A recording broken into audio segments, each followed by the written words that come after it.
ఇంకొక 400-500 ఇచ్చేసి ఇచ్చేస్తే అయిపోయి ఊరికే ఒకసారి అయిపోతుంది. అంతే అంతే. ಹಾವೇರಿ ಜಿಲ್ಲೆ ಹರಳಹಳ್ಳಿ ಅಂತ ಇದು ದೇವಸ್ಥಾನ, ಹಳೇ ಕಾಲದ ದೇವಸ್ಥಾನ. ಸುತ್ತ ಪಾರ್ಕೆಲ್ಲ ಎಷ್ಟು ಚೆನ್ನಾಗಿ ಮೇಂಟೈನ್ ಮಾಡಿದ್ದಾರೆ ನೋಡ್ರಿ. ದೊಡ್ಡ ದೊಡ್ಡ ಹುಣಸೆ ಮರಗಳಿದ್ದಾವೆ. ಹುಣಸೆ ಮರ ಹೂ ಬಿಟ್ಟಿದೆ, ನಿಮಗೆ ಕಾಣಿಸುತ್ತೋ ಇಲ್ವೋ, ನಮಗಿಲ್ಲಿ ಚೆನ್ನಾಗಿ ಕಾಣಿಸ್ತಾ ಇದೆ. ತುಂಬ ಹೂ ಬಿಟ್ಟಿದೆ ಹುಣಸೆ ಮರ. ಇಲ್ಲಿ ಇದಿದೆ ನೋಡಿ, ಹಳೇ ಕಾಲದ್ದು ದೇವಸ್ಥಾನ.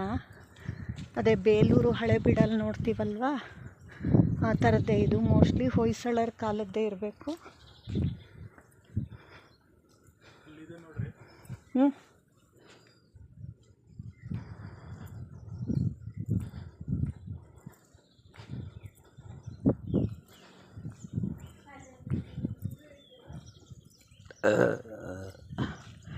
ಸೋಮೇಶ್ವರ ದೇವಾಲಯ ವರದಾ ನದಿಯ ದಂಡೆಯಲ್ಲಿರುವ ಈ ಸ್ಥಳವು ಶಾಸನಗಳಲ್ಲಿ ವಿಕ್ರಮಪುರವೆಂದು ಉಲ್ಲೇಖಗೊಂಡಿದೆ.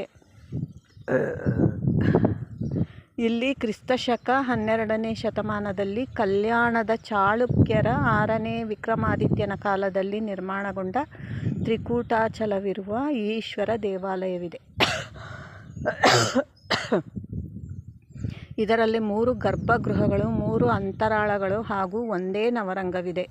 3 ಗರ್ಭಗೃಹಗಳ ಬಾಗಿಲುವಾಡಗಳು ಅನೇಕ ಶಾಖೆಗಳನ್ನು ಹೊಂದಿದ್ದು ಅಲಂಕೃತವಾಗಿವೆ ಹಾಗೂ 3ರಲ್ಲೂ ಶಿವಲಿಂಗಗಳಿವೆ. ಅಂತರಾಳಗಳ ಬಾಗಿಲುವಾಡದ ಇಕ್ಕೆಲಗಳಲ್ಲಿ ಜಾಲಂಧ್ರಗಳಿವೆ. ಎಲ್ಲ ಅಂತರಾಳದ ಲಲಾಟಗಳಲ್ಲಿ ತ್ರಿಮೂರ್ತಿಗಳ ಜೊತೆಗೆ ಗಣಪತಿ, ಮಹಿಷಮರ್ದಿನಿ ಮತ್ತು ಚಾಮರಧಾರಿಯರಿಂದ ಕೂಡಿದ ಮಕರ ತೋರಣಗಳಿವೆ.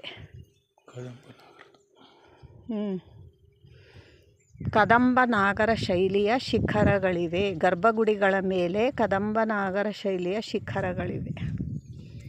ಪೂರ್ತಿ ಓದಲಿಲ್ಲ ನಾನು, ಒಂದು ಸಲ ಫೋಟೋ ತೆಕ್ಕೊತೀನಿ ರೀ, ಆಮೇಲೆ ಓದ್ಬೋದು.